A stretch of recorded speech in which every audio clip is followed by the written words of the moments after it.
새벽 2시 14분 백악관 상황실에 대통령의 고함이 터져 나왔습니다. 지금 미사일이 날아오는데 14개월을 기다리라고? 숫자 하나에 미국 국방부가 발칵 뒤집혔습니다. 이란 미사일 1,400발이 쏟아지던 그날 미국의 방패는 이미 포화 상태였습니다. 38,000명의 미군이 죽음을 기다리고 있었습니다. 그런데 아무도 예상하지 못한 곳에서 아무도 몰랐던 방패가 날아왔습니다. 표적 소멸, 전탄 격추입니다. 세계 최강 미군이 못 막은 미사일을 나라조차 없는 쿠르드족이 막아냈습니다. 그들의 무기엔 태극기가 찍혀 있었습니다. 도대체 왜 한국을 위해 싸운단 말인가? 록히드 마틴이 8조 원을 걸고 묻으려 했던 그 진실 지금 공개합니다. 스털링 차관보님, 정직하게 답해주시죠. 미국 패트리엇의 실제 요격 성공률이 기밀 서류에 적힌 숫자와 일치합니까? 벨기에 브뤼셀, 나토 본부의 유리. 천장 아래에서 터져나온 그 질문은 날카로운 송곳처럼 제 가슴을 찔렀습니다. 질문을 던진 사람은 폴란드 대표 크시슈토프 노바크. 국방 차관 출신의 베테랑답게 그의 눈빛은 회의장의 차가운 에어컨 바람보다 더 매서웠습니다. 제 뒤에 앉아있던 미국 대표단 보좌진들이 당황해하며 서류를 뒤적이는 소리가 들렸습니다. 저는 연단 위에서 리모컨을 쥔 손에 힘을 주었습니다. 방금 제가 발표한 미국의 중동 방공망 강화안, 즉 패트리엇 팩3와 4드로 이어지는 철갑의 방패가 한순간에 조롱거리로 전락하는 순간이었죠. 그 수치는 기밀 사항입니다만 패트리엇은 걸프전부터 실전 검증을 거친 세계 최고의. 그만하십시오. 우리는 당신들의 엑셀 파일에 적힌 숫자를 보러 온 게 아닙니다. 노바크가 제 말을 가로막으며 일어섰습니다. 그는 품 안에서 노란색 서류 봉투 하나를 꺼내 테이블 위에 던졌습니다. 이건 우리 폴란드가 한국과 논의 중인 48조 원 규모의 방공망 도입 검토서입니다. 우리만 그런 게 아닙니다. 노르웨이, 체코, 루마니아, 심지어 그리스까지 이미 한국의 서명을 기다리고 있습니다. 동맹의 의리 때문이 아닙니다. 살기 위해서입니다. 회의장이 술렁이기 시작했습니다. 19개국 대표단이 서로 눈빛을 교환하며 고개를 끄덕이는 광경. 32년간 외교의 최전선을 누빈 저에게도 이런 수치심은 처음이었습니다. 제가 누구인지 궁금하시겠죠? 저는 아더 스털링입니다. 미 국무부 동아시아 태평양 담당 차관보로 주한 미 대사관에서 4해 동안 근무하며 한국어 일상회화 정도는 문제없이 구사하는 지안파 외교관입니다. 한국의 야경이 아름답고 불고기가 맛있다는 것쯤은 잘 알았지만 한국이 세계 방산 지도를 송두리째 뒤바꾸고 있다는 사실은 솔직히 제 시야 밖에 있었습니다. 정회가 선언되자마자 저는 복도로 뛰쳐나갔습니다. 주머니 속 보안 전화기가 미친 듯이 진동하고 있었죠. 발신자는 워싱턴의 실라스 쏜. 펜타곤의 무기 도입 정책을 좌지우지하는 국방부 부차관보이자 록히드 마틴 출신의 골수 로비스트였습니다. 스털링, 지금 나토 회의장 생중계 보고 있어. 폴란드가 감히 한국산 운운하게 놔둬. 자네 정신 나갔나? 전화를 받자마자 쏜의 고함이 스피커를 찢을듯 울렸습니다. 쏜 부차관보, 현장 분위기가 심상치 않습니다. 19개국이 이미 한국산으로 마음을 굳혔어요. 이건 단순히 가격 문제가 아닙니다. 닥쳐. 외교관 나부랭이가 뭘 안다고 그래? 이건 내 영역이야.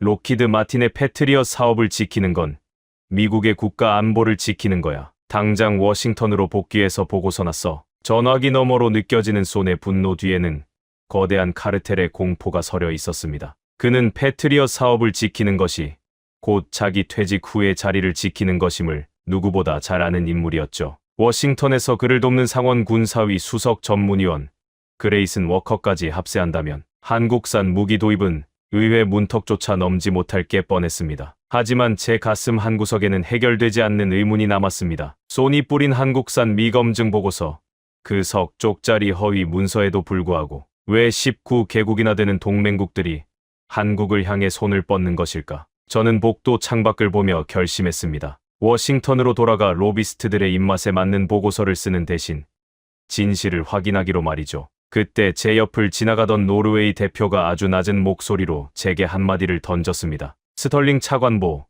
당신들이 로비 자금을 계산할 때 한국인은 지하 55m 아래서 영혼을 깎아 방패를 만들고 있더군. 납기가 28개월이라고. 한국은 46시간 만에 배치 완료라던데. 46시간. 패트리엇의 28개월과 한국의 46시간. 그 압도적인 수치 차이가 제 뇌를 강타했습니다. 하지만 저는 곧바로 한국행 비행기를 탈 수는 없었습니다. 먼저 워싱턴으로 돌아가 상황을 정리해야 했으니까요. 그 비행기 안에서 저는 한 가지만 되뇌었습니다. 32년간 안다고 자부했지만 사실은 아무것도 몰랐던 나라, 대한민국의 진실을 반드시 확인하겠다고 말입니다. 하지만 제가 진실에 한 발짝 다가가기도 전에 워싱턴의 로비스트들은 제 숨통을 조일 거대한 함정을 파기 시작했습니다. 그리고 같은 시각 지구 반대편에서는 한국의 방패가 이미 그 진가를 드러내고 있었습니다. 이라크 북부 산악지대, 그곳에서 벌어진 일부터 먼저 전해드리겠습니다. 이라크 쿠르드 자치구와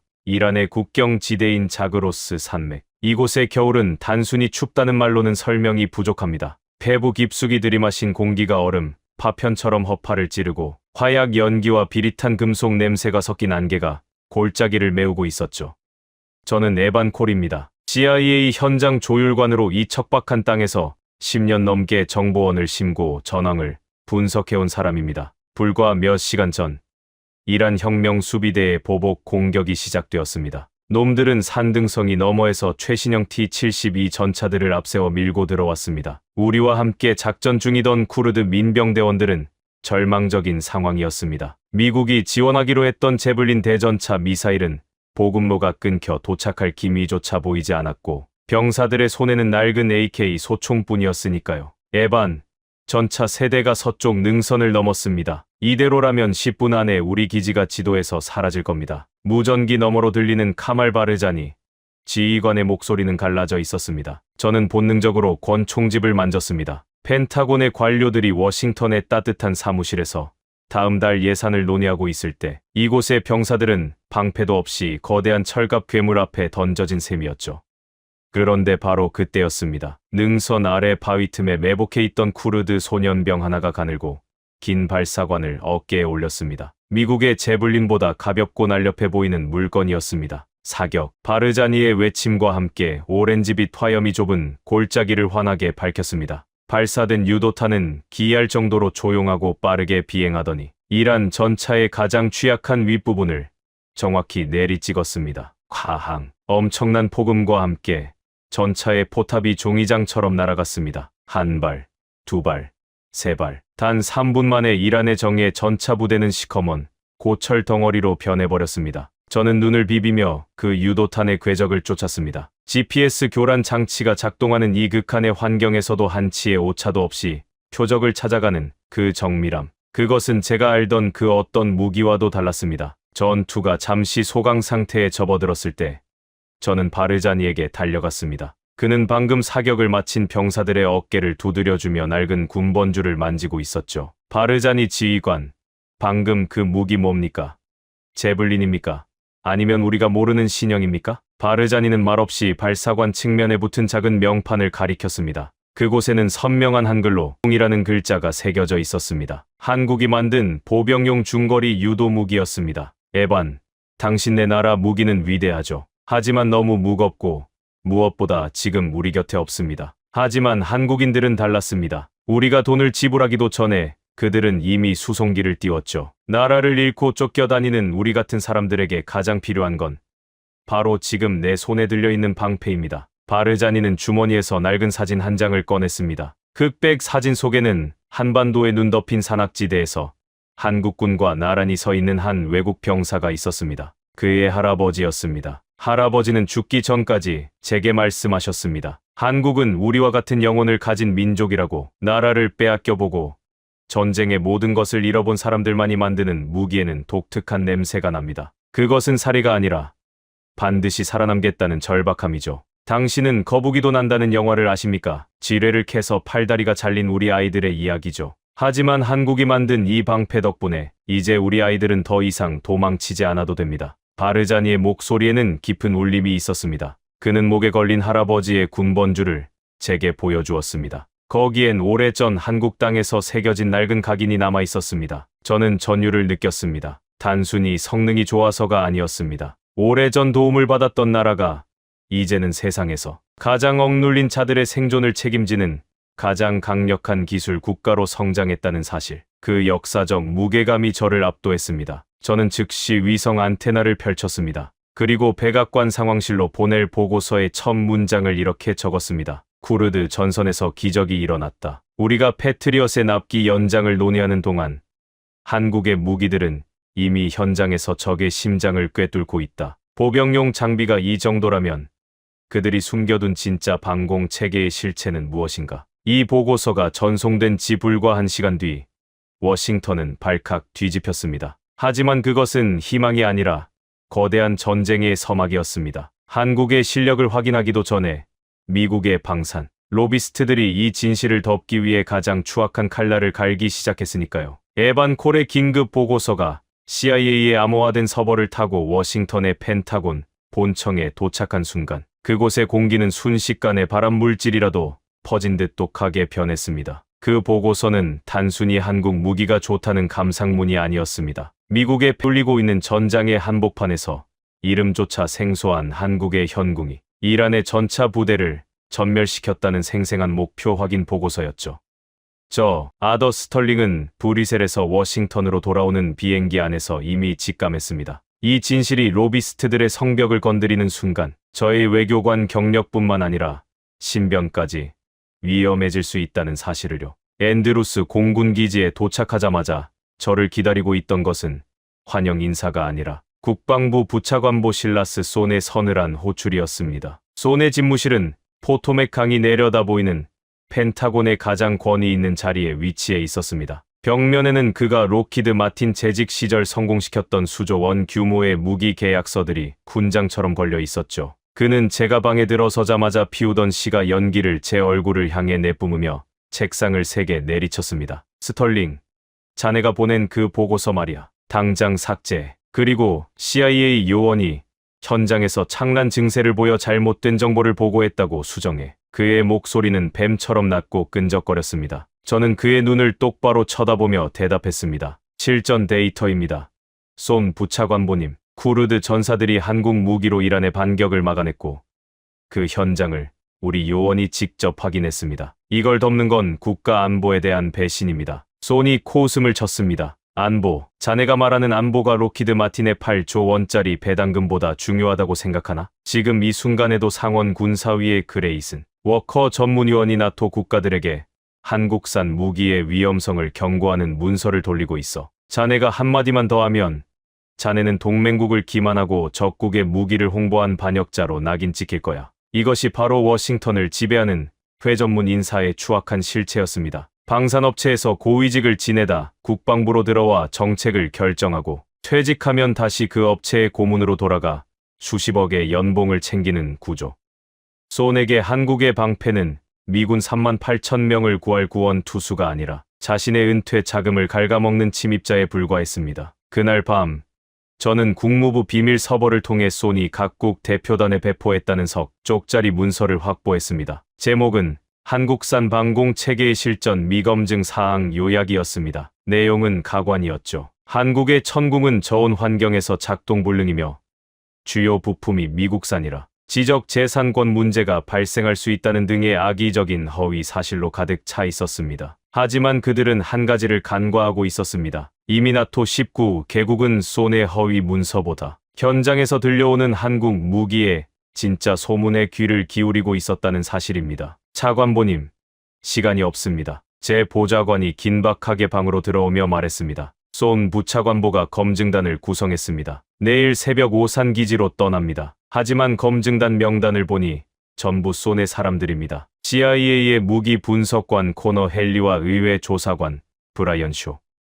헨리는 록히드 마틴에서 15년간 패트리엇 생산 라인을 지켜봤던 인물이고 쇼는 워커 전문위원의 오른팔입니다. 그들은 한국 무기가 형편없다는 결론을 미리 써놓고 비행기에 오르는 겁니다. 심장이 세차게 뛰기 시작했습니다. 이것은 검증이 아니라 사형 선고였습니다. 만약 그들이 한국 현장에서 부적합 판정을 내린다면 한국의 방패는 영원히 중동의 하늘에 오를 수 없게 됩니다. 그리고 그 대가는 고스란히 미군 병사들의 목숨으로 지불되겠죠. 저는 결심했습니다. 검증단에 합류하기로 한 겁니다. 손의 사냥개들이 한국에서 무슨 짓을 벌이든 제 눈으로 직접 감시해야 했습니다. 다음 날 새벽 앤드루스 공군기지 활주로에서 비행기에 올라탔을 때 제 옆자리에는 손의 사냥개들이 차가운 미소를 지으며 앉아 있었죠. 구름 위를 날아 태평양을 건너는 내내 저는 한반도의 지도를 머릿속에 그렸습니다. 과연 한국은 로비스트들이 쳐놓은 이 촘촘한 그물을 실력 하나로 찢어버릴 수 있을까요?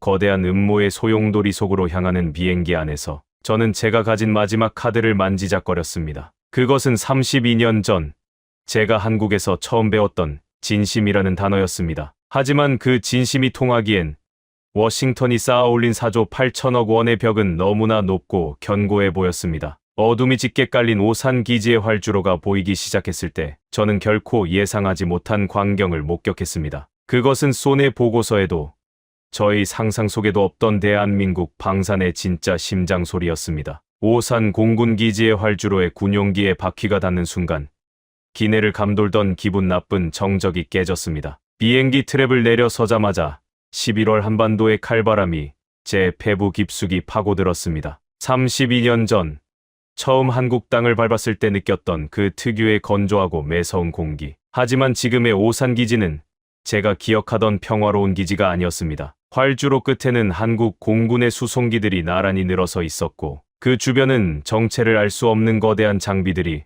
위장막 아래 몸을 숨긴 채 도열해 있었습니다. 수백 명의 병사와 기술진이 야간 조명 아래서 유기적으로 움직이는 모습은 마치 거대한 정밀 기계의 내부를 보는 듯한 착각을 불러일으켰죠. 차관보님, 저기 보십시오. 한국 놈들이 벌써 쇼를 준비해둔 모양이군요. 제 옆에 선 CIA 무기 분석관 코너 헨리가 비아냥거리는 투로 말했습니다. 그의 손에는 이미 소형 고성능 카메라가 들려 있었고 의회 조사관 브라이언 쇼는 마치 죄수를 감시하듯 제의 일거수일투족을 기록할 준비를 마친 상태였습니다. 이들은 실라스 손이 보낸 사냥개들이었습니다. 한국 무기의 결함을 찾아내기 위해 눈을 번득이는 자들이었죠. 우리를 맞이한 인물은 2명이었습니다. 한국 방위사업청의 박진혁 소장, 그리고 외교부의 윤채령 국장. 박 소장은 짧게 깎은 머리에 단단한 체격을 가진 전형적인 야전 군인이었고 윤 국장은 차분하지만 날카로운 지성을 감춘 듯한 냉철한 분위기를 풍겼습니다. 환영합니다. 스털링 차관보님, 먼 길 오느라 고생 많으셨습니다. 윤 국장이 단정한 영어로 인사를 건넸습니다. 헨리와 쇼는 무례하게도 인사를 받는 둥 마는 둥 하며 주변의 장비들을 훑어보기 시작했습니다. 저는 그들의 무례함을 가라앉히기 위해 제 숨겨진 카드를 꺼내 들었습니다. 환대해 주셔서 감사합니다. 윤 국장님, 다시 한국에 오게 되어 진심으로 기쁩니다. 제가 유창한 한국어로 대답하자 윤 국장과 박 소장의 눈에 이체가 서렸습니다. 그리고 뒤에 서 있던 헨리와 쇼의 표정은 순식간에 굳어버렸습니다. 제가 한국어를 완벽하게 이해한다는 사실은 그들에게 엄청난 압박이 되었을 겁니다. 자신들이 제 뒤에서 주고받을 은밀한 대화가 전부 제 귀에 들어올 테니까요. 우리는 대기하고 있던 검은 SUV 세 대에 나누어 탔습니다. 박 소장이 제 옆자리에 앉아 태블릿 PC 하나를 건넸습니다. 이동하시는 동안 이걸 좀 보시죠. 실시간으로 업데이트되는 저희 방산 수출 현황판입니다. 화면에는 세계 지도 위에 주황색 점들이 깜빡이고 있었습니다. 각 점에는 국가명과 계약 품목, 그리고 상상조차 하기 힘든 액수의 금액들이 표시되어 있었죠. 폴란드의 K2 전차 1000대, 사우디의 무인기 패키지, 그리고 무엇보다 제 시선을 사로잡은 것은 나토 회원국 과반수가 도입을 검토 중인 천궁2와 엘셈 방공 체계의 수치였습니다. 최근 방산 수출액이 210억 달러를 넘어섰습니다. 전년 대비 3배 이상의 성장세죠. 박 소장의 목소리는 담담했지만 그 안에는 억누를 수 없는 자부심이 서려 있었습니다. 210억 달러. 워싱턴의 로비스트들이 미검증 무기라며 깎아내리던 그 무기들이 이미 전 세계 안보의 핵심 보루로 자리 잡고 있었던 겁니다. 뒷좌석에 앉아있던 헨리가 갑자기 끼어들었습니다. 숫자 노름은 치우시죠. 우리가 여기 온 건 그럴듯한 그래프를 보러 온 게 아닙니다. 당신들의 그 방공 시스템이 이란에 벌 때 타격을 정말 막아낼 수 있는지 그 물리적 증거를 보러 온 겁니다. 쇼 역시 거칠게 노트를 펼치며 덧붙였습니다. 만약 단 하나의 공정이라도 미국산 부품의 라이선스를 위반했거나 요격 데이터가 부풀려진 것이 확인된다면 즉시 도입 차단 권고안을 발의할 겁니다. 명심하십시오. 박 소장은 대답 대신 가벼운 미소를 지었습니다. 그리고 차창 밖으로 끝없이 이어지는 산줄기를 가리켰습니다. 좋습니다. 그럼 저희가 숨겨둔 진짜 증거를 확인하러 가시죠. 인간의 손이 닿지 않는 곳에서 대한민국의 방패가 어떻게 재련되는지 직접 보여드리겠습니다. SUV는 고속도로를 빠져나와 지도에도 표시되지 않은 좁은 산길로 접어들었습니다. 소나무 숲이 빽빽하게 우거진 길을 따라 15분쯤 달렸을 때 거대한 콘크리트 벽이 앞을 가로막았습니다. 아무런 간판도 건물다운 흔적도 없는 삭막한 산 중턱이었습니다. 하지만 차에서 내려 콘크리트 구조물 안으로 들어서는 순간 우리는 일제히 숨을 멈췄습니다. 바닥이 보이지 않을 정도로 깊은 지하로 연결된 대형 화물용 엘리베이터가 입을 벌리고 있었고 그 너머로 들려오는 낮은 진동음은 지면 전체를 울리고 있었습니다. 지하 55m로 내려갑니다. 이곳이 바로 천궁의 심장부입니다. 박 소장이 엘리베이터 버튼을 누르자 귀가 먹먹해질 정도의 압력 변화와 함께 우리는 어둠 속으로 하강하기 시작했습니다. 헨리와 쇼는 애써 태연한 척했지만 떨리는 그들의 손가락 끝은 숨길 수 없었습니다. 그들이 상상했던 낡은 공장이나 조잡한 조립 라인이 아니라는 사실을 본능적으로 직감한 것이죠. 문이 열리고 눈앞에 펼쳐진 광경은 록히드 마틴에서 15년간 근무했다는 헨리조차 비명을 지르게 만들었습니다. 그것은 무기 공장이 아니라 공상과학 영화 속에서나 보던 미래 도시의 축소판이었습니다. 지하 55m의 문이 열렸을 때 제 시야에 가장 먼저 들어온 것은 눈이 시릴 정도로 하얀 LED 조명이었습니다. 습기 하나 없이 완벽하게 통제된 공기는 서늘하면서도 날카로운 금속향을 머금고 있었죠. 엘리베이터에서 내린 우리 일행 앞에 펼쳐진 것은 무기 공장이 아니었습니다. 그것은 인류의 기술이 도달할 수 있는 가장 정교한 질서, 그 자체였습니다. 축구장 12개를 이어붙인 크기입니다. 이 모든 공간이 오직 천궁2와 엘셈의 요격탄을 찍어내기 위해 설계되었습니다. 박진혁 소장의 목소리가 거대한 콘크리트 천장에 부딪혀 웅장하게 울려 퍼졌습니다. 제 옆에 서 있던 CIA 분석관 코너 헨리는 입을 벌린 채 굳어 있었습니다. 록히드 마틴에서 15년간 패트리엇 생산 라인을 지켜봤다던 그였지만 눈앞의 광경은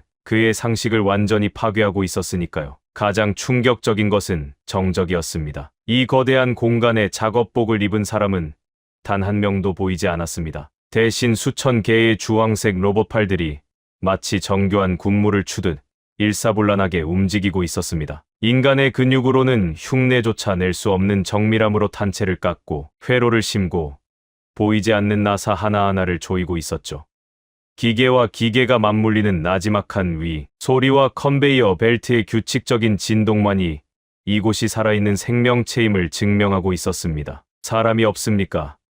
이 복잡한 공정을 전부 기계가 한다고요? 의회 조사관 브라이언 쇼가 믿을 수 없다는 듯 물었습니다. 박 소장은 대형 디스플레이 앞으로 우리를 안내했습니다. 화면에는 수많은 데이터가 실시간으로 흐르고 있었는데 그중 하나의 수치가 제 심장을 강하게 때렸습니다. 현재 이 라인의 요격탄 생산 속도입니다. 록히드 마틴의 패트리엇 팩3 생산 라인보다 정확히 12배 빠릅니다. 불량률은 0.008%, 나토 군수품 품질 기준 상한선의 120분의 1 수준이죠. 12배. 헨리의 얼굴에서 혈색이 싹 하셨습니다. 워싱턴에서 실라스 소니, 병사들의 목숨을 담보로 14개월의 납기 단축을 자랑할 때 한국은 이미 그보다 12배나 빠른 속도로 완벽한 방패를 찍어내고 있었던 겁니다. 헨리는 당황한 기색을 숨기며 주머니에서 무기 분석용 스캐너를 꺼냈습니다. 손에게 보고할 결함을 어떻게든 찾아내야 했을 테니까요. 그는 로봇팔 사이로 다가가 갓 조립된 요격탄의 표면을 스캐닝하고 내부 회로 구성도를 확인하기 시작했습니다. 5분, 10분. 헨리의 이마에 땀방울이 맺혔습니다. 스캐너의 화면을 들여다보는 그의 눈동자가 미친 듯이 흔들리고 있었죠. 헨리 분석관, 뭔가 발견했나? 슈어가 기대 섞인 목소리로 물었지만 헨리는 대답하지 못했습니다. 한참 뒤에야 그는 떨리는 목소리로 겨우 입을 뗐습니다. 공차 범위가 제로에 가깝습니다. 제가 본 그 어떤 미제 무기보다도 표면 마감이 정교합니다. 이건 말도 안 됩니다. 어떻게 이런 대량 생산 라인에서 나노미터 단위의 오차도 없이 물건을 뽑아낼 수 있는 거죠? 그때였습니다. 박 소장이 우리를 이끌고 생산 라인 끝에 거대한 철문을 열었습니다. 그곳에는 완성된 요격탄들이 수천 기씩 적재된 보관 창고가 있었습니다. 끝이 보이지 않는 강철 선반마다 배치된 요격탄들의 측면에서 녹색 LED, 불빛이 일제히 전멸하고 있었습니다. 모두가 실전 배치 준비를 마쳤다는 신호였죠. 수천 개의 녹색 빛이 어둠 속에서 호흡하듯 깜빡이는 광경은 마치 거대한 빛의 파도 같았습니다. 그 압도적인 광경 앞에 헨리는 들고 있던 스캐너를 힘없이 가방에 넣었습니다. 그는 알고 있었던 겁니다. 실라스 손이 지키려 했던 로키드 마틴의 시대가 이 지하 55m의 심장 소리에 의해 산산조각 나고 있다는 사실을 말이죠. 로비스트들이 서류 위에서 4조 8천억 원을 논의할 때 한국은 이곳에서 인류를 지킬 가장 정직한 방패를 재련하고 있었습니다. 하지만 헨리와 쇼의 충격은 여기서 끝이 아니었습니다. 헨리는 떨리는 손으로 귀에 꽂힌 통신기기를 눌렀습니다. 손에게 보고를 올리려는 찰나 박 소장이 의미심장한 미소를 지으며 말했습니다. 놀라기엔 이릅니다. 이제 이 방패들이 실제 하늘에서 어떤 기적을 일으키는지 확인하러 가실 시간입니다. 준비하십시오. 이란의 미사일 시나리오를 그대로 재현한 최고 난도의 사격 시험이 시작됩니다. 박 소장의 말에 헨리의 표정은 다시 날카롭게 변했습니다. 생산 라인이 완벽하다고 해서 실제 명중률까지 완벽할 수는 없다는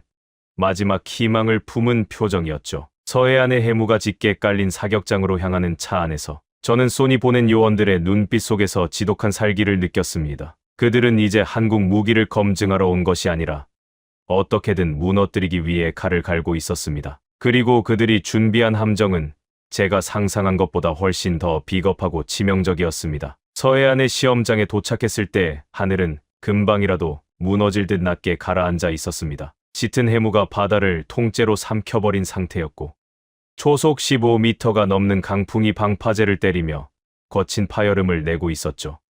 관제탑 유리창에는 빗방울이 간헐적으로 부딪혔고 소금기를 머금은 바람은 옷깃을 뚫고 들어와 살결을 핥았습니다. 이런 날씨에 사격 시험을 한다는 건 미친 짓이나 다름없었습니다. 하지만 박진혁 소장과 한국 측 기술진의 얼굴에는 흔들림이 없었습니다. 관제탑 내부의 대형 스크린 3개에는 레이더 화면과 기상 데이터, 그리고 발사대의 실시간 영상이 나뉘어 표시되고 있었죠.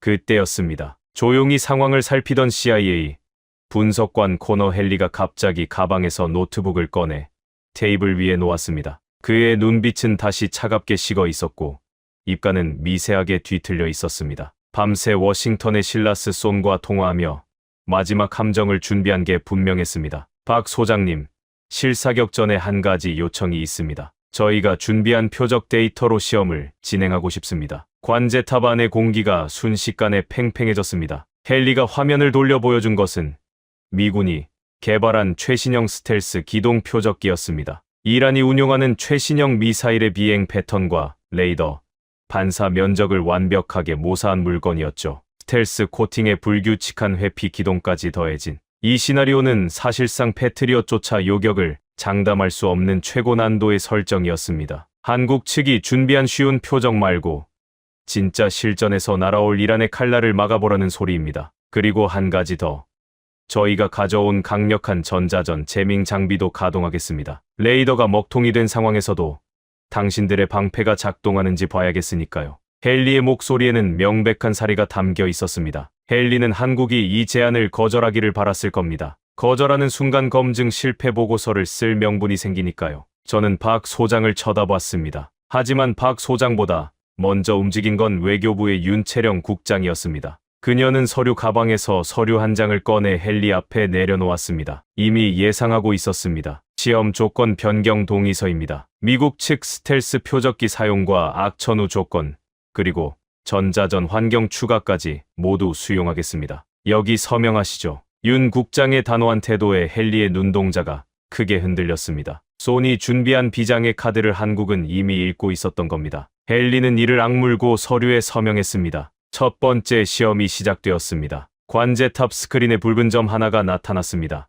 해무를 뚫고 발사된 스텔스 표적기가 미친 듯한 속도로 지그재그 궤적을 그리며 날아들기 시작했습니다. 그 순간 헨리가 노트북의 버튼을 눌렀습니다. 강렬한 전자전 노이즈가 레이더 화면을 덮었습니다. 레이더 신호 소실, 표적 식별 불가, 관제실 요원의 외침에 헨리가 비열한 미소를 지었습니다. 하지만 그 미소는 3초를 넘기지 못했습니다. 한국산 다기능 레이더가 스스로 주파수를 가변하며 재밍을 뚫고 표적을 다시 잡아낸 겁니다. 발사. 박 소장의 명령과 함께 지상에서 천궁2 요격탄이 치솟았습니다. 관제탑 유리창 너머로 주황빛 화염이 해무를 찍고 하늘로 솟구치는 게 보였습니다. 3초, 5초, 7초. 레이더 화면 위에서 두 개의 점이 무서운 속도로 가까워졌습니다. 그리고 찰나의 순간, 직격, 표적 소멸, 스크린 위에서 붉은 점이 산산조각 나며 사라졌습니다. 해무 속 어딘가에서 둔탁한 폭발음이 파도 소리를 뚫고 들려왔습니다.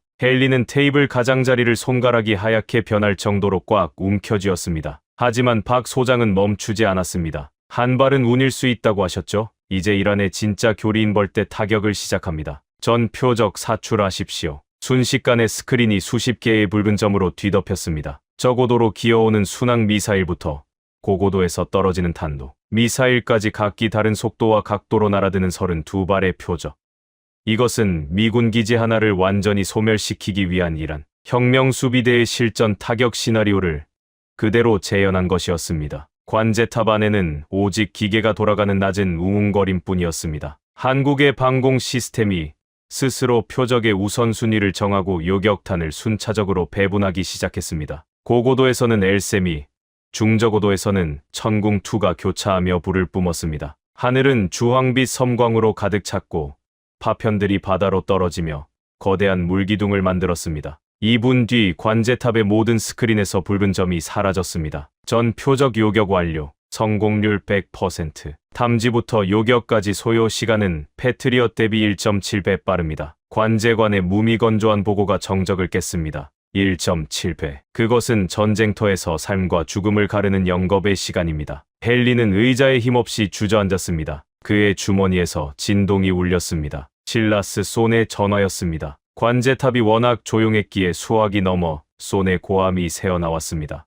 헨리, 실패 장면 확보했어. 내일 아침 청문회 자료로 넘겨야 해. 헨리는 떨리는 손으로 전화기를 귀에 댔습니다. 하지만 그는 아무 말도 하지 못했습니다. 눈앞에 스크린에 찍힌 100%라는 숫자와 패트리엇을 압도하는 데이터들이 그의 입을 막아버렸기 때문입니다. 문제가 생겼습니다. 헨리는 그 한마디만 남기고 전화를 끊었습니다. 그의 얼굴에서는 이미 로비스트의 오만함이 사라지고 공포에 가까운 경외심이 피어오르고 있었습니다. 저는 창밖을 보며 생각했습니다. 이 완벽한 방패는 단순히 기계의 힘으로만 만들어진 게 아닐 것이라고 말이죠. 이 데이터 뒤에 숨겨진 인간의 지독한 집념을 확인해야 했습니다. 지하 55m의 차가운 기계적 완벽함과 서해안 실사격장의 파괴적인 위력을 뒤로하고 박 소장이 우리를 안내한 곳은 사격장에서 차로 20분 거리에 있는 아주 평범해 보이는 3층짜리 회색 건물이었습니다. 군사시설 특유의 삼엄한 경비도 위장막도 없었습니다. 그저 고요한 산자락에 조용히 엎드려 있는 연구소 같았죠. 안으로 들어서자 공기부터 달랐습니다. 지하 생산기지의 인공적인 냉기 대신 사람의 온기가 느껴지는 미세한 따뜻함이 감돌았습니다. 코끝을 스치는 것은 절삭유와 금속 분말이 섞인 독특한 냄새. 그리고 어디선가 정밀 연마기가 돌아가는 아주 희미한 소리뿐이었습니다. 여기는 뭐 하는 곳입니까? 기술 브리핑은 이미 끝난 것 같은데요. 의회 조사관 쇼가 의아한 듯 물었습니다. 헨리 역시 이 낡아 보이는 건물이 무엇을 증명할 수 있겠느냐는 표정으로 팔짱을 꼈습니다. 박 소장은 대답 대신 작업실의 문을 열었습니다. 그곳에는 한 남자가 작업대 앞에 앉아 있었습니다. 하얀 클린룸 복장을 하고 확대경을 쓴 채 손가락 끝으로 무언가를 아주 천천히 조정하고 있었죠. 우리가 들어온 것도 모르는 듯 그는 오직 눈앞의 금속 조각에만 모든 신경을 집중하고 있었습니다. 구상열 수석 기술관입니다. 34년간 미사일 추진체의 핵심 부품만 다뤄온 분이죠. 박 소장의 소개의 남자가 천천히 고개를 들었습니다. 60대 초반으로 보이는 그의 얼굴에는 깊은 주름이 새겨져 있었지만 눈빛은 유리알처럼 맑고 또렷했습니다. 거친 금속을 만져온 세월이 담긴 두꺼운 손가락 끝에는 수많은 굳은 살이 박여 있었죠. 그는 제가 미국 국무부 차관보라는 사실에 전혀 긴장하지 않았습니다. 오히려 그에게는 제 계급보다 지금 손에 든 금속의 평탄도가 더 중요해 보였습니다. 멀리서 오셨군요. 이걸 보러 오신 겁니까? 구 기술관이 작업대 위에 두 개의 부품을 나란히 놓았습니다. 왼쪽은 우리가 잘 아는 미제 패트리엇의 추진체 터빈 블레이드였고 오른쪽은 천궁2에 들어가는 부품이었습니다. 육안으로는 별 차이가 없어 보였지만 확대경으로 들여다보는 순간 헨리의 얼굴이 다시 한번 일그러졌습니다. 미국산의 표면을 보십시오. 공구로 깎아낸 미세한 자국들이 보이죠. 이게 초음속 환경에서는 아주 미세한 난류를 일으킵니다. 추진 효율을 떨어뜨리는 주범이죠. 구 기술관이 한국산 부품을 집어 올렸습니다. 이건 최종 가공 후에 제가 손으로 한 번 더 다듬습니다. 나노미터 단위의 연마죠. 기계는 여기까지 못 옵니다. 기계가 정밀하게 깎아내면 사람이 마지막으로 영혼을 얻는 겁니다. 그래야 하늘이 두 쪽 나도 오발이 없습니다.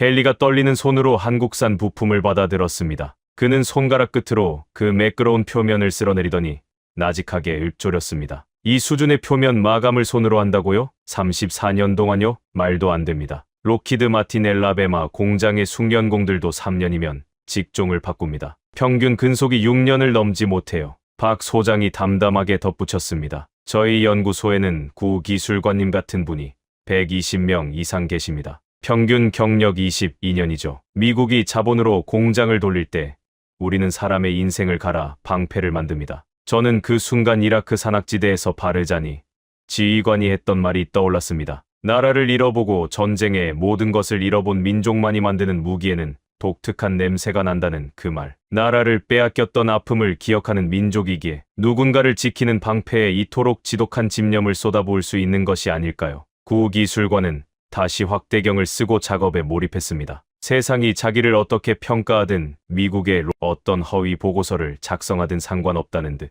오직 자기 앞에 놓인 방패의 완벽함만을 추구하는 그 뒷모습.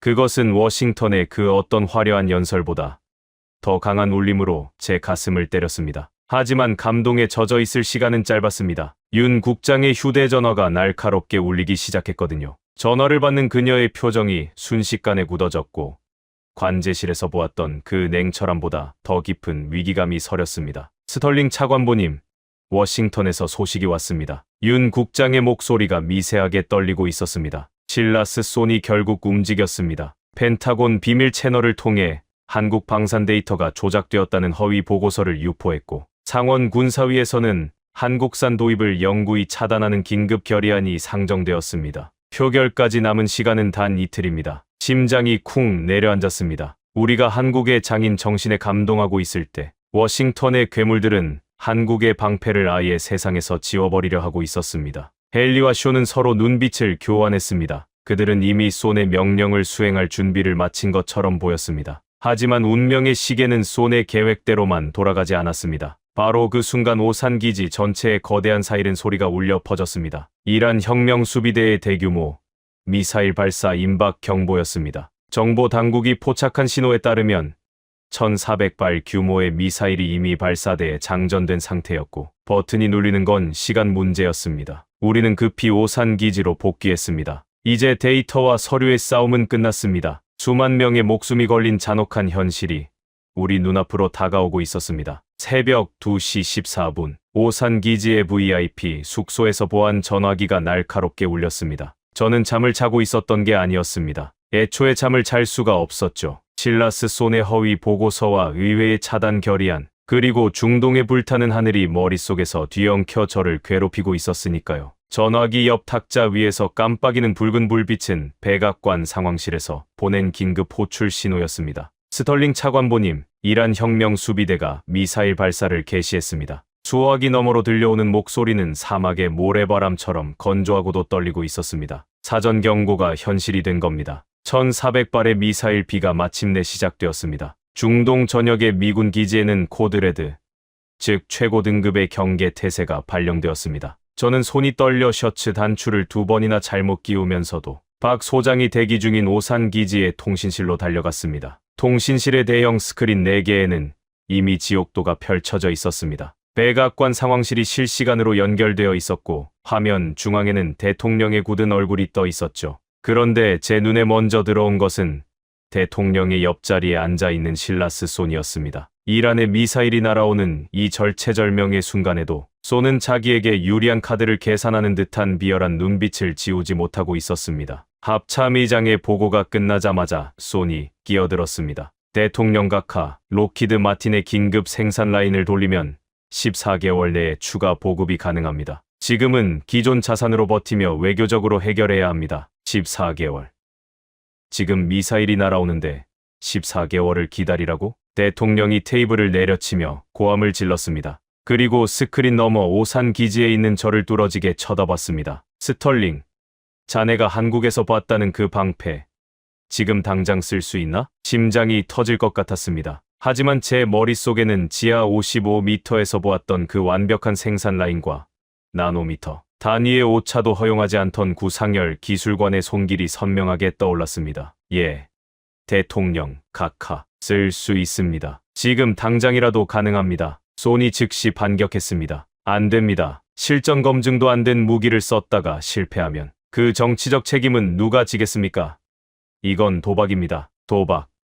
그럼 우리 병사들이 방패도 없이 죽어나가는 걸 지켜보는 건 도박이 아니라 학살인가? 대통령은 손의 말을 잘랐습니다. 그리고 한국 대통령에게 전화를 걸었습니다. 그날 한미 정상 간의 통화는 단 46초였습니다. 한국 대통령의 대답은 명쾌했습니다. 보내겠습니다. 우리 기술진이 함께 갑니다. 그로부터 46시간 뒤 카타르의 알-우데이드 기지 22살의 미 공군 상병 케일럽은 활주로 옆 참호 안에서 하늘을 올려다보고 있었습니다. 그의 손은 떨리고 있었고 입술은 바짝 말라 있었습니다. 레이더 경보음이 기지 전체를 울리고 있었고 저 멀리 지평선 너머로 이란의 미사일들이 뿜어내는 불길이 보이기 시작했기 때문입니다. 상병, 패트리엇이 포화 상태야. 추가 요격 불가. 방법이 없어. 옆에 있던 동료의 비명에 케일럽은 눈을 감았습니다. 고향에 있는 어머니의 얼굴이 스쳐 지나갔습니다. 방패가 뚫린 하늘 아래서 그가 할 수 있는 건 기도뿐이었죠. 그때였습니다. 기지 한 구석에 낯선 도색을 한 트럭형 발사대들이 일제히 고개를 쳐들었습니다. 한국에서 온 천궁투였습니다. 케일럽의 머리 위로 귀를 찢는 듯한 굉음과 함께 하얀 연기 기둥이 솟구쳤습니다. 저게 뭐야? 미군 무기가 아니잖아. 케일럽이 눈을 떴을 때 하늘에서는 거대한 불꽃놀이가 벌어지고 있었습니다. 이란의 미사일들이 기지에 닿기도 전에 한국에서 날아온 방패들이 공중에서 하나하나 적의 심장을 꿰뚫고 있었죠. 단 한 발의 오차도 없었습니다. 쏟아지는 미사일 비사이로 한국의 방패는 마치 살아있는 생명체처럼 적을 찾아내 소멸시켰습니다. 표적 소멸, 계속해서 소멸 확인, 전탄 격추입니다. 통제실에서 들려오는 환호성이 기지 전체로 퍼져나갔습니다. 케일럽은 자리에 주저앉아 엉엉 울기 시작했습니다. 죽음이 코앞까지 닥쳤던 그 순간 이름도 모르던 먼 나라에서 온 방패가 자신의 생명을 구했다는 사실에 온몸이 떨렸습니다. 백악관 상황실에서도 같은 환호성이 터져 나왔습니다. 저 역시 오산기지 통신실에서 주먹을 꽉 쥐었습니다. 눈물이 왈칵 쏟아질 것 같았습니다. 스크린 위에서 사라지는 붉은 점 하나하나가 곧 케일럽 같은 우리 미군 38,000명의 목숨이었기 때문입니다. 한국이 만든 방패가 미국의 아들딸들을 구한 것입니다. 더 놀라운 일은 잠시 후 벌어졌습니다. 3파 공격을 준비하던 이란 혁명수비대의 통신이 CIA 감청팀에 잡힌 겁니다. 상대 측의 교체 확인, 기존 비행 패턴 분석 무효화됨, 추가 타격 시 성공 확률 0%, 작전 즉시 중단하라. 이란이 물러섰습니다. 한국의 방패가 단순히 미사일을 막은 것이 아니라 전쟁의 의지 자체를 꺾어버린 겁니다. 실라스 쏘는 넋이 나간 표정으로 스크린을 바라보다가 자신의 스마트폰으로 쉴 새 없이 걸려오는 록히드 마틴 측의 전화를 받지도 못한 채 손을 떨고 있었습니다. 이란의 미사일 공격이 멈춘 다음 날 새벽 워싱턴의 공기는 이전과는 전혀 다른 무게로 가라앉아 있었습니다. 백악관 상황실의 거대한 스크린에는 여전히 중동 전역에서 송출되는 실시간 영상들이 떠 있었지만 어제까지 기세등등하던 로비스트들의 자리는 비어 있었습니다. 가장 먼저 무너진 것은 실라스 손의 견고한 요새였습니다. 그가 펜타곤 비밀 채널을 통해 유포했던 한국 방산 데이터 조작 의혹 보고서는 현장에 파견되었던 CIA 분석관 코너 헨리의 실전 검증 보고서 앞에 처참하게 찢겨 나갔습니다. 헨리는 손의 신복이었지만 지하 55m의 완벽한 생산 라인과 서해안 실사격장의 100% 요격률, 그리고 34년간 한자리에서 영혼을 깎아온 구상열, 기술관의 손길을 보며 이미 마음이 움직이고 있었습니다. 그리고 자신의 눈앞에서 펼쳐진 한국 방패의 압도적인 실전 위력은 그 마지막 한 줄의 양심마저 흔들어 놓았습니다. 헨리가 제출한 보고서에는 한국의 요격 성공률 100%라는 숫자와 함께 손의 보고서가 어떤 경로로 조작되었는지에 대한 증거가 고스란히 담겨 있었죠. 결과는 참혹했습니다. 실라스 손 부차관보는 국방부 감찰실에 의해 긴급 소환되었습니다. 허위 보고서 유포와 방위산업체와의 부적절한 유착, 그리고 국가 안보를 위협한 배임 혐의가 그를 옥죄었습니다. 펜타곤 출입증은 회수되었고 그가 그토록 지키려 했던 록히드 마틴의 독점 체제는 단 6시간 만에 산산조각이 났습니다. 상원 군사위에서 한국산 도입 차단 결의안을 밀어붙이던 그레이슨 워커 역시 의원직을 내려놓아야 했습니다. 전 세계가 지켜본 한국 방패의 기적 앞에서 그의 정치적 수사법은 더 이상 통하지 않았으니까요. 얼마 뒤 저는 다시 브뤼셀의 나토 본부 회의장에 섰습니다. 불과 며칠 전 폴란드 대표의 날카로운 질문에 진땀을 흘리며 수치심을 느꼈던 바로 그 자리였습니다. 하지만 이번에는 모든 것이 달랐습니다. 나토 사무총장이 연단에 올라 전 세계 외교단 앞에서 공식 선언을 했습니다. 나토는 대한민국의 다층 방공 체계를 유럽 통합 방공망의 새로운 표준으로 채택합니다. 중동의 위기에서 입증된 한국의 기술력은 이제 동맹 전체의 생존을 책임지는 황금 기준이 될 것입니다. 28개국 대표단이 일제히 일어나 기립박수를 쳤습니다. 며칠 전 저를 몰아세웠던 폴란드의 노바크 대표도 환한 미소를 지으며 제게 다가와 악수를 청했습니다. 그것은 단순히 무기를 잘 만들었다는 칭찬이 아니었습니다. 동맹의 생명을 지키기 위해 영혼을 깎아 만든 방패에 대한 최고의 경의였습니다. 워싱턴으로 돌아오는 비행기 안에서 저는 국무부 장관에게 보고할 한미 동맹 재정의 각서 초안을 작성했습니다. 오래전 이름도 모르던 작은 나라를 지키기 위해 우리가 흘렸던 피의 대가가 이제는 거꾸로 우리의 아들, 딸 3만 8천 명을 구하는 기적으로 돌아왔다는 사실. 저는 보고서의 첫 문장을 이렇게 적었습니다. 대한민국은 더 이상 우리가 일방적으로 보호해야 할 작은 동맹이 아닙니다. 위기의 순간 우리를 가장 먼저 구하러 달려와 준 진정한 안보 파트너입니다. 미 국무부 역사상 동맹 관계의 근본 구조를 바꾸는 이 각서가 작성된 것은 나토 창설 이후 처음 있는 일이었습니다. 보호자와 피보호자의 관계가 아닌 서로의 하늘을 지켜주는 대등한 동반자 관계. 이것이 바로 46시간의 기적이 만들어낸 새로운 세계 질서였습니다. 저는 창밖으로 보이는 대서양에 짙은 푸른색을 보며 마지막으로 한 사람의 얼굴을 떠올렸습니다. 이라크 산악지대에서 할아버지의 낡은 군번줄을 만지며 한국을 형제라 불렀던 바르자니 지휘관. 그의 말이 옳았습니다. 나라를 잃어본 민족만이 방패의 무게를 알고 그 절박함이 만든 방패는 결국 전 세계의 운명을 바꾸었습니다. 이제 마지막 하나의 조각이 남았습니다. 바르자니가 간직하고 있던 그 오래된 군번줄의 진짜 비밀. 그리고 한국의 방패가 중동의 사막을 넘어 전 세계에 던진 마지막 메시지 말입니다. 모든 폭풍이 지나간 뒤 저는 다시 이라크 북부의 차가운 산악지대로 돌아왔습니다. 워싱턴의 화려한 연회장이나 브뤼셀의 세련된 회의실보다 지금 제 앞에 흙먼지 날리는 참호가 더 진실하게 느껴졌기 때문입니다. CIA 조율관으로서 마지막 임무를 마친 저를 맞이한 것은 여전히 낡은 군복을 입고 서 있는 카말 바르자니 지휘관이었습니다. 그는 제 손을 잡으며 조용히 웃었습니다. 그의 등 뒤로는 한국산 장비로 무장한 쿠르드 민병대원들이 이란 국경 너머를 감시하고 있었죠. 이제 더 이상 이란의 전차 부대도 미사일비도 그들을 공포에 떨게 하지 못합니다. 한국의 방패가 그들의 하늘과 땅을 동시에 지키고 있었으니까요. 바르자니 지휘관, 이제 약속했던 군번줄의 이야기를 들려주시겠습니까? 제 질문에 바르자니는 목에 걸려있던 낡은 쇠조각을 꺼냈습니다. 오랜 세월에 닳고 닳아 각인이 희미해진 군번줄. 그는 그것을 어루만지며 먼 산등성이를 바라보았습니다. 오래전 제 할아버지는 유엔군 소속으로 한반도라는 낯선 땅에 갔습니다. 그곳에서 할아버지는 이름 모를 산고지들을 지키며 피를 흘렸죠. 그때 할아버지가 보았던 한국은 지금의 우리처럼 모든 것을 잃고 찢겨진 나라였습니다. 하지만 할아버지는 돌아가시는 날까지 제게 유언을 남기셨습니다. 우리가 지켜준 그 민족은 결코 은혜를 잊지 않을 것이다. 그들은 거북이처럼 느리지만 묵묵히 기어올라 결국 하늘을 나는 방패가 되어 돌아올 것이다 라고 말이죠. 바르자니의 눈가에 이슬이 맺혔습니다. 그는 군번줄 뒤에 새겨진 아주 작은 글귀를 가리켰습니다. 그것은 오래전 한국의 한 대장간에서 새겨준 것으로 보이는 한글이었습니다. 진심, 그리고 동포. 할아버지는 한국을 도왔던 게 아니라 미래의 우리를 도왔던 겁니다. 수십 년 뒤 한국이 만든 이 방패가 할아버지의 손자인 저와 우리 부족의 아이들을 지켜줬으니까요. 에반, 당신은 아십니까?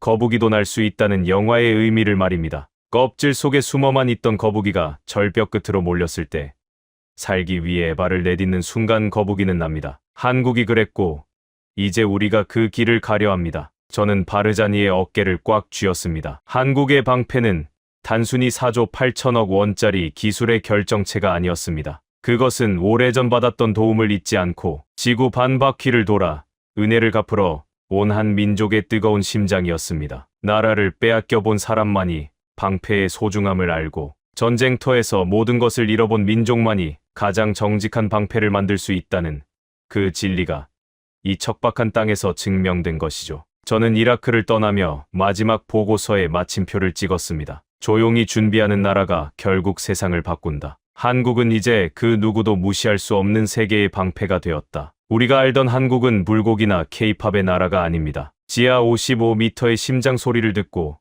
나노미터 단위로 영혼을 깎는 장인들의 손길을 보며 오래전 군번줄에 새겨진 그 뜨거운 진심을 알아야 합니다. 그것이 바로 대한민국이라는 나라의 진짜 위대함입니다. 여러분, 지금까지 CIA 현장 조율관 에반 콜이 전해온 46시간의 기적을 함께 하셨습니다. 어떠셨습니까? 38,000명의 목숨을 구한 46시간의 기적.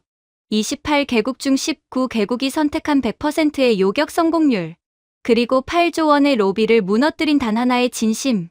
우리는 숫자로 된 통계에 놀라지만 그 숫자 뒤에는 차가운 지하 공장에서 밤을 지새운 이름 없는 연구원들과 34년간 손끝의 감각을 지켜온 구상열 기술관 같은 이들의 인생이 담겨 있습니다. 모두가 불가능하다고 할 때 미국조차 포기한 납기일을 비웃으며 한국은 묵묵히 그들의 방패를 완성했습니다. 카타르 기지의 한 미군 장교는 한국산 체계가 가동되던 순간을 이렇게 회상했습니다. 그들은 미사일을 가져온 게 아니라 우리 병사들의 영혼을 위한 보험 증서를 가져왔습니다. 계산기를 두드리는 로비스트들 사이에서 한국은 비를 같이 맞아준 대가로 세계의 존경을 얻어냈습니다. 아무도 믿어주지 않던 시절부터 묵묵히, 그리고 결국은 옳았습니다. 이 이야기가 더 많은 사람에게 닿아야 한다고 생각하신다면 지금 영상을 공유해 주십시오. 여러분의 공유 하나가 잊혀진 쿠르드 용사들의 희생과 대한민국 방산의 저력을 전 세계에 알리는 소중한 행동이 됩니다. 가슴이 뜨거워지셨다면 댓글에 형제 2글자만 남겨주십시오. 우리는 조용히 그리고 마침내 승리했습니다. 감사합니다.